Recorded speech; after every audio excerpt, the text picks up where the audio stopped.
Here ప్రస్తుతం social మీడియాలో తెగ ట్రెండ్ అవుతోంది. ముఖ్యంగా ఎక్స్ లో ఇదే హ్యాష్ ట్యాగ్ 2 రోజుల నుంచి ట్రెండింగ్ లో ఉంటుంది. దీంతో అసలు క్లిక్ హియర్ అంటే ఏంటి అని గూగుల్లో తెగ సర్చ్ చేస్తున్నారు నెటిజన్లు. మీరు ఎక్స్ ట్రెండ్స్ చూస్తుంటే మీకు కూడా క్లిక్ హియర్ అనే పదాలు రాసి ఉన్న ఒక ఫోటో కనిపించి ఉంటుంది. ఈ ఫోటోలో నలుపు రంగులో పెద్ద అక్షరాలతో ఇంగ్లీష్ లో క్లిక్ హియర్ అని రాసి ఉంటుంది. సి అక్షరం నుంచి ఎడమ వైపు ఒక బాణం గుర్తుండి దాని చివరన కింద చిన్న అక్షరాలతో ఇంగ్లీష్ లో ఆల్ట్ అని రాసి ఉంటుంది. ఈ ఆల్ట్ బటన్ పై క్లిక్ చేయగానే ఒక మెసేజ్ కనిపిస్తుంది. ఆల్ట్ ను క్లిక్ చేస్తే మాత్రమే మీరు ఈ మెసేజ్ ను చూడగలరు. ఒకవేళ ఆల్ట్ ను క్లిక్ చేయకపోతే కేవలం క్లిక్ హియర్ అనే వ్యాఖ్యను మాత్రమే చూడగలుగుతారు. అందులో దాగి ఉన్న సందేశాన్ని చూడలేరు.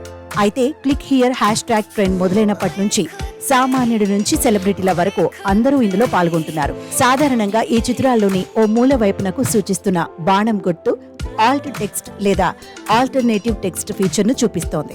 దీనిని ఫోటోలు పోస్ట్ చేసే వినియోగదారులు టెక్స్ట్ ను యాడ్ చేయడానికి వీలుగా 2016లోనే ప్రవేశపెట్టారు. ఇక్కడి అక్షరాలను టెక్స్ట్ టు స్పీచ్ బ్రెయిలీతో చదివే అవకాశం ఉంది. దాదాపు 420 క్యారెక్టర్లను దీనిలో రాయవచ్చు.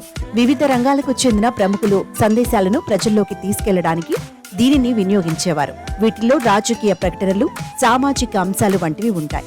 ఆన్లైన్ వీక్షకులతో నిరంతరం టచ్ లో ఉండటం కోసం ఈ మార్గాలను వినియోగిస్తుంటారు. వివిధ రకాల వైరల్ ట్రెండ్ల వల్లే క్లిక్ హియర్ కు కూడా పలు రకాల ప్రతిస్పందనలు వస్తున్నాయి. దృష్టి లోపాలున్న వారికి ఆల్ట్ టెక్స్ట్ ఫీచర్ ను వాడుకొని సాయం చేయాలే కానీ ఇలా చేయడం సరికాదనే అభిప్రాయాలున్నాయి.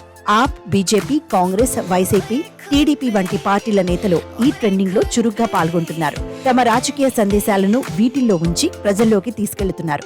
బీజేపీ తన ట్విట్టర్ ఖాతాలో పోస్ట్ చేసి క్లిక్ హియర్ లో ఫిరేక్ బార్ మోదీ సర్కార్ అనే సందేశం ఉంచగా, ఆప్ రామ్లీలా మైదానంలో చేపట్టనున్న మెగా ర్యాలీ ప్రచారానికి దీనిని వాడుతోంది.